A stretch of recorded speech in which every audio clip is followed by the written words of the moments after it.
It was a fast ascent into an early grave, and what seemed to be the most appropriate possible location. A large scrapyard full of derelict ships and industrial equipment that had been picked clean long ago. The only things left were too unstable or safely able to be salvaged. Now there would be one more ship in this graveyard. Kren's talon smoldered and sparked as clouds raced by his field of view. All sorts of alarms were yelling at him, as if he wasn't already aware of the danger he was in. The Tevarin pirate tried to wrestle his ship into control, but could do nothing to slow his fall. With no better solution available to him, and as much as he didn't want to abandon his cargo, he decided to abandon ship.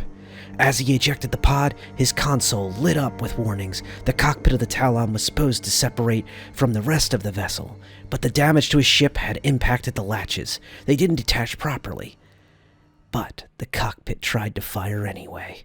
The force of the ejection ripped the latches out of place and sent his cockpit spinning wildly. Kren only caught glimpses of the rest of his ship hurtling deeper into the field of scrap as his cockpit crashed through piles of loose metal. Hitting the ground, he tumbled end over end and end over end before finally coming to a stop seated upside down. The pirate caught his breath and ripped his helmet off, letting it fall to the ground. His skull stung as the air torched the freshly bleeding wounds on his head. His cockpit was in tatters. The canopy was shattered. The walls pierced with multiple places by loose scrap. Worst of all, a large piece of shrapnel was embedded in his left thigh, pinning him to the seat. Kren slowly gripped the shard of metal and wrenched it free. Immediately, blood flowed through from the wound, spilling all over the cockpit. He tossed the shard of metal aside and tried to detach his seat straps, but they refused to disengage. Frustratingly, he just continued, and he reached behind his seat and pulled Bakor from its lodging. The Bakor was about the size of a hatchet, but instead of a single axe head, the weapon had 3 edges. The standard axe head, and then a small fluke jutting out the opposite side of the small blade, as well as a short, sharpened spike extruding from the top of the weapon between the 2 blades. It was uncommon, but the traditional Tevarin weapon was the pirate's favorite tool. Kren cut the seat straps away and fell to the ceiling of this cockpit, wincing as his wounded leg just screamed out in pain. He looked at the injury, still pulsing blood, and then cut his seat straps again, using the material to fashion a makeshift tourniquet, which he tied around his leg to staunch the bleeding. Immediate death now held up temporarily at bay. He pulled himself out of the shattered remains of his cockpit into the dumping ground around him. For as many fights as he's been in before, the pirate was sure he had never looked this bad. He sheathed his Bakor in the holster at his waist. The sound of the ship's engines, distant but growing closer, sent Kren's adrenaline spiking. He ducked out of sight. The bounty hunter was coming. The hunter's approach stirred a strong wind that carried through the junkyard, eliciting a chorus of groaning metal. In response, almost as a reply, the unstable ships teetered and threatened to topple over. Kren watched the Avenger pass over him and head towards a plume of smoke that was slowly rising into the sky from his crashed ship, where, hopefully, his cargo remained. That cargo was the whole reason he'd gotten into this mess. Infiltrating the security post hadn't been any more difficult than usual, but after that, everything had gone to hell. Not only had his exit been bloodier than planned, but Jorg Tala, that damn bounty hunter, had come out of nowhere, isolating Kren from his crew and sent him crashing down here. Jorg had been systematically hunting down members of Ashenhaunt for the last few months, but Kren hadn't thought he'd become this much of a problem. Based on the fanatical way Jorg was targeting his gang, he had no doubt the bounty hunter was another xenophobe trying to relive humanity's glory days, triumphing over an alien species. The pirate watched as the bounty hunter's ship descended out of view, landing near the smoke. The hunter would undoubtedly investigate his Talon's crash site, and Kren was determined to not let that bastard get away with what he worked so hard to steal. In a way, Kren figured he was lucky. Were the roles reversed, Kren would have fired a missile at the wreck as soon as he had it in sight. The lack of decisiveness on the bounty hunter's part was a distinctly human quality. The pirate took stock of his situation. A pistol more than halfway through its last battery, a single grenade that managed not to blow up when he crashed, his bakor blade, and most importantly, that nasty gash in his leg. The tourniquet was slowly cutting off his blood loss, but he needed a more permanent solution. Adrenaline would keep the pain at bay for now, but he wouldn't stand a chance if he bled out or lost circulation in his leg for too long. Kren searched the scrap around him, then limped his way down the small, dirty alleys that weave between the forgotten ships, until he found what he was looking for. A large freighter sat up ahead. It looked to be a more recent addition to the wreckages here, relatively speaking. The ship's hull had already been ripped away, exposing a large set of pipes from its inner workings to the open air. Pipes that were slowly leaking a green fluid. Kren entered the ship through the hull and followed the pipes to their natural point and kept searching, and jackpot, found a large coolant tank.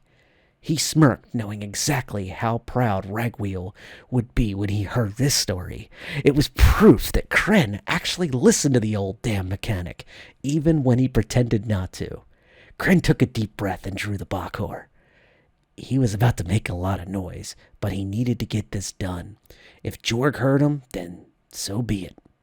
Kren stabbed the bakor center spike into the tank. The metal shrieked in protest at the impact, but sadly remained intact. Kren adjusted his grip and stuck with greater strength. He was rewarded with a stream of green fluid pouring from the fresh hole. With no time to lose, Kren steeled himself and pushed his leg forward into the path of the liquid.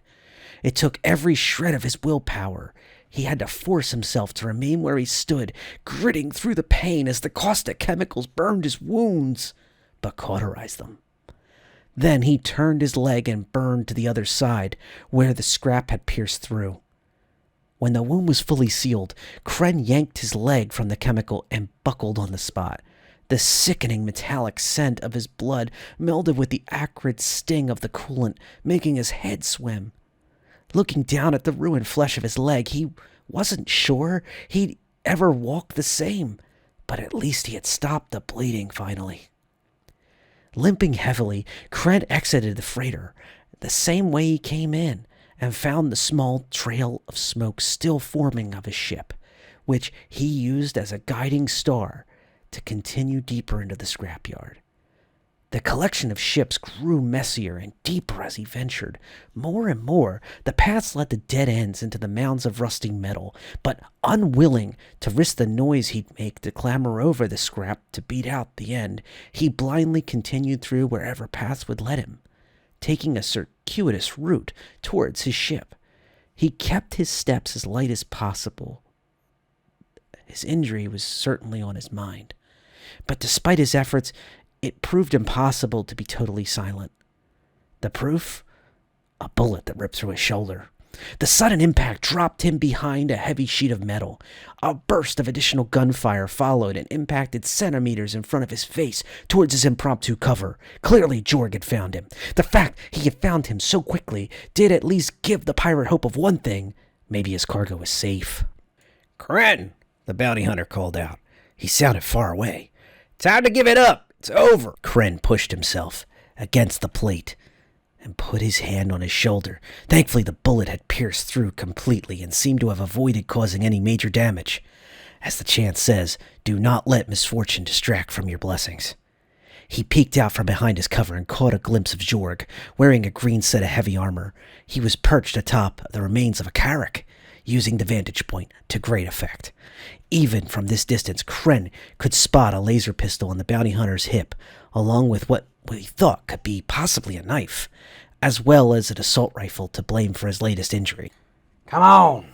Kren shouted, trying not to sound too winded. He glanced around for a good escape route.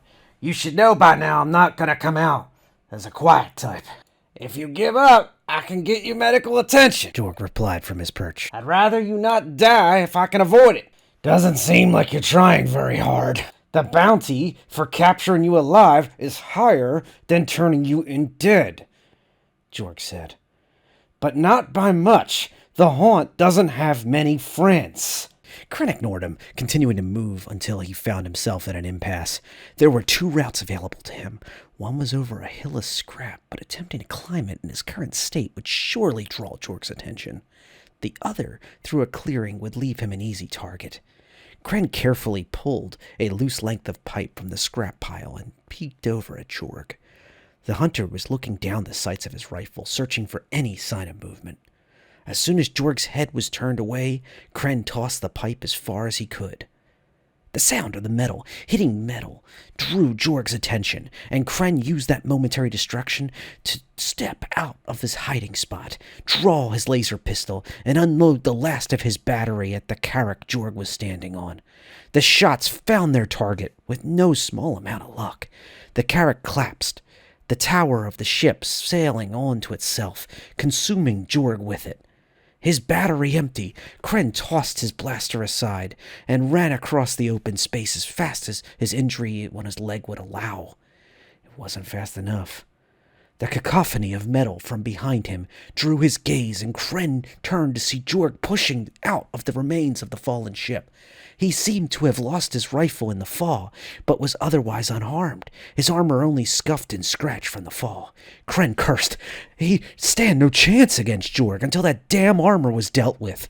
Jorg drew his pistol and shot at Kren, but the injured pirate managed to just make it to the other end of the clearing, breaking Jorg's line of sight. Kren was sure he'd never outpace the hunter in a straight chase, so he quickly dislodged the debris as he ran past, creating an avalanche of trash behind him. Soon a jagged avalanche, even an obstacle course of metal shards lay behind and between them. You really think you can get away? Jorg called out, more annoyed than anything, but taunting as well. He charged ahead, vaulting over and under the debris. You're going down just like the rest of your pitiful gang, Jorg taunted. Spotting an opportunity ahead, Kren slowed just enough to make sure Jorg saw him. You really think you're so much better than us? Must be so easy for you, only seeing the verse in black and white. Jorg raised his pistol to fire, but Kren ducked around a corner again, just barely escaping him. Jorg followed, gaining speed, rounded the corner, and there's an old Tevarin chant that Kren thought about in this moment that flashed before his eyes. That was only a millisecond, but in his mind, it was minutes, hours, days. The explosion of his grenade as Jorg came around that corner was monumental. The chant that he was thinking of was, "Hunger can make even the most dangerous predator blind." Unwilling to give Jorg even a moment to recover, Kren drew his Bakor and rushed into the dirt cloud kicked up by the grenade's detonation. As the dust began to dissipate, Kren saw the hunter already regaining his footing. The blast had done its job, though. Jorg's armor was charred and heavily damaged. In what felt like hours, the pirate swung his Bakor at this hunter's pistol first, almost slow motion knocking the weapon aside, and followed by raking the axe towards Jorg's head. And while the aim was true, the deadly blade did not penetrate Jorg's helmet, though the force of the swing sent the hunter stumbling back. Kren immediately went for Jorg's fallen pistol, turned it towards the hunter, but froze before he could finish squeezing the trigger. Where his axe had struck Jorg's helmet, the visor had cracked, revealing the face beneath. A Tevarin face. Not what you expected to see, Jorg laughed, still held at gunpoint. You, why? Kren asked. You could be hunting anybody else, but why are you going after us of your own kind? Kren felt his blood boiling, anger surging within him like a tidal wave. Working for the bastards took everything from us. The humans need to see that we're worthy of respect. And this is how? By having us hunt each other down? You and your gang are holding our entire people back, Jorg replied with deadly conviction. Kren didn't know what to say. How could a Tevarin believe this? After their people had endured so much, suffered so much, and here of all... A flash of movement snapped Kren back to the present. A thrown knife cut through the air, aimed at his throat. Kren barely dodged it, the knife drawing blood as it grazed him. Then Jorg charged him. Kren stumbled back, fighting to get pistol to bear, but Jorg slammed Kren's wrist against the hull, breaking the pirate's grip on the pistol. The weapon fell at their feet, but Kren picked the pistol with the heel of his foot before Jorg could reach it, hearing it clang as it disappeared under a pile of large scrap. With the inch of space he had gained, Kren swung his axe down, but the hunter leapt away. To avoid being cut by the blade, Kren pressed forward, swinging the axe again and again and again and again. Seconds stretched on. Kren's stamina began to give out as the fight continued. Any strength advantage Kren might have had quickly became sapped by his blood loss. As much as the pirate hated to admit it, Jorg was clearly better trained. If Kren was going to defeat the hunter, he needed to end things soon. Kren let out a guttural roar and raised his bakar high, ready to smash down into the hunter. Jorg reached the axe and Kren grinned. The feint worked. He redirected the spike of the bakar into Jorg's leg, stabbing it through the gap in the armor left by the grenade explosion. Jorg fell where he stood, crumpled over the injured leg. The pirate had the hunter at his mercy, but yet did nothing. For as much as Kren hated Jorg for hunting down this pack, he was still a Tevarin. Jorg tried to push himself back up, but his leg couldn't hold his weight and he fell right back down. With his bakar pointed at Jorg, Kren spoke. "I'll give you a chance, but just one. Don't ever come after me again." Kren turned away. He heard Jorg struggle after him and then collapse again. Just pathetically tried to pursue him.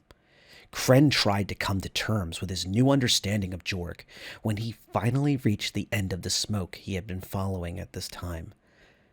There he found what he was looking for, his Talon, and just beyond it, Jorg's Avenger.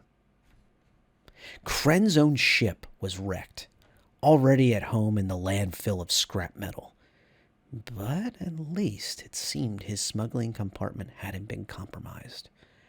He used his trusty bakar as a pry bar, stabbed it through the gap with the ship's engine plating, and began to push. It didn't give immediately, but with enough force the leverage did its trick. Kren pried the plating away, revealing the ship's engines. Sitting amidst all the inner workings of the hidden compartment, there was a small, reinforced chest, only slightly larger than his hand. Kren breathed a sigh of relief and carefully removed the chest from its position. A pipe struck the back of his head and sent him, the cargo, and bakar sprawling to the ground. "I was wondering when you were trying to go. I thought you were on my ship, but..." Vision blurry, Kren watched as Jorg bent down and picked up the small chest. "This is what you got from the security outpost? The reason so many people there had to die?" Kren groaned, Vision still swimming. "They were in the way," he said, voice uneven. "That's it?" asked Jorg, tossing his pipe aside and retrieved Kren's fallen bakar. Do you know what happens with every crime you pull?" Jorg waited for an answer. When none came, he continued. "You validate all the terrible ways they treat us. Reinforce their beliefs that we're just problems that need solving." "And you blame us for that?" Kren asked, incredulous, trying to speak through the pain. "They leave us no room for us in their world. We have nothing to lose by fighting back." We have our future," said Jorg. Our very lives." "You call this a life?" Kren asked. Frustration, anger, and sadness all raged within him. All their systems, all their laws, they're designed to keep us weak. And you know what happens to us when the humans have any sign of strength. They call us criminals, convince the universe we're somehow a threat. to be hunted, and all we were trying to do is survive. Well, fine, I welcome it.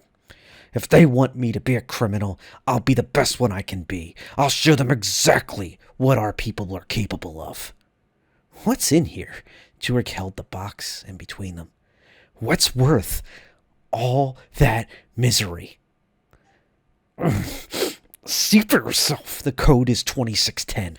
Kren watched Jorg's expression carefully as the hunter entered the code and unlocked the box. If he recognized the number, he had no sign of it. Jorg opened the lid, and immediately his brows furrowed and clearly confused. He reached inside the box. "What is this?" Jorg asked, holding up a data stick that had been kept secure in the small shielded chest. "Lives," said Kren. I don't understand, Jorg said. "They're fresh starts, clean identities used to smuggle Tevarin off-world," Kren clarified. "From places they wouldn't be allowed to travel for whatever bullshit reasons the local governments used to mark them as criminals." As silence settled between them, Kren saw a crack in Jorg's expression. He pressed his advantage. "All this time, you've been hunting me and others in the haunt. But we haven't been stealing for ourselves. We've been stealing for this." "Where do you take them?" Jorg finally asked. "To Brannog," Kren said. The pirate saw the realization on the hunter's face. "Outside the Empire?" Kren just smiled. "The Empire knows what we're doing. I may hate them, but they aren't stupid. Why do you think our bounties are so high? They can't stand to see Tevarin help each other." "There are other ways," Jorg replied, voice more unsteady and less commanding than it has been in the past. "You don't have to murder to save others." "We do the only thing we can. If some human have to die to save my people, then so be it." "That's not... Those weren't soldiers on stations you attacked. They are innocent people. You're not fighting a damn war out here." "Of course I am." The thunder of the ship's engines pierced the atmosphere as Kren's crew exited Quantum over the shipyard. They had finally tracked him down. Jorg's surprise at their entry gave Kren just the opportunity he needed.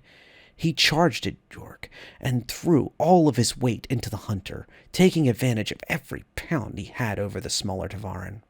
He pushed and pushed until Jorg took a sharp breath. Kren stopped and saw Jorg's chest was shaking, his breathing pained. A metal rod was sticking out through his chest, slick with blood. Kren stepped back from the bounty hunter. His hoarse breath rose and fell, still clutching the bakor. He looked down at the wound, the shock clearly holding the pain at bay for the time being.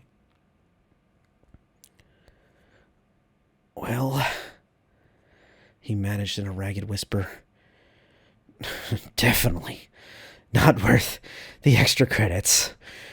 Kren watched for a few moments. The hatred that had driven him to this point surprisingly softened. "The humans," Kren started. "Why do you care about them so much?" For a moment, Kren wasn't sure Jorg would answer. Then the bounty hunter closed his eyes, grimacing in pain. "They're not all the same." Kren searched Jorg's expression for something that wasn't there. "That's not what I asked. Why do you care?" The pause was longer this time. Jorg's breathing was slowing. "When I was young, I was alone. A human took me in, showed me another way. They could be allies if you didn't treat them all like enemies." Jorg's words spun in Kren's mind. The sheer conviction with which Jorg spoke troubled him. "You had your implant scanned recently?" Jorg nodded. It was a slight movement. To Kren, it seemed all he could manage. "Then maybe you can tell me about it when we meet again." The words took time to land, but when they did, Kren registered the surprise on Jorg's face. Fine. Next time. Jorg said, weak, his eyes closing. Kren nodded and stayed there, watching Jorg Tala die. Kren retrieved his Bakhor and gave the hunter one last look. He knew Jorg would be back. One of the benefits of the lawful life was easier time regenerating. Well, easier in that you would be arrested right after you wake up. The headaches were the same no matter what. Kren caught himself hoping Jorg's regeneration was painless and stopped mid-thought, surprised by his own sentimentality. In the distance, he saw his crew flying low and over the scrapyard, likely looking for any sign of him and his ship. But he wasn't looking forward to all the flack he'd catch for the current state, but he looked at Jorg's Avenger. He could at least avoid the worst of the grief by returning with a new ship. Jorg would be angry to learn that it was gone, but Kren told himself that even though the hunter wasn't a convert yet, it would never be too soon to make a small donation to the cause. Whew. Okay, that was... I'm still scrolling. Crossroads by Jeremy Mellel. So, sorry if I butchered that name. Last name is spelled Melloul. Incredible writing there, Jeremy. Fantastic work. I really liked, especially even like tying in some gameplay discussions, like for example, Tevarin, Talon having an escape pod at the front and stuff like that, and tying into the details of the PvP concepts that for the first-person shooter type stuff into a really cohesive, beautiful story about two different Tevarin, well, at a crossroads. I love it when a story has a name that really sticks with it, where you're searching for that name from the beginning, and that's a beautiful thing. Trying to act this out and read this whole thing and put the energy that really demanded into it nearly made me pass out a couple times trying to get all that air out there, but I hope you all appreciate it, and please grade on a curve there a little bit if you enjoyed it. I think I mentioned at one point shipyard instead of scrapyard, and I was so tired. I'm like, oh my goodness, I'm gotta get through this. So yes, Tevarin are a very exciting set of folks, an entire alien species that we know very little of. We hear about their writings, we see it in their ships. Actually, in the story, I prominently placed Talon.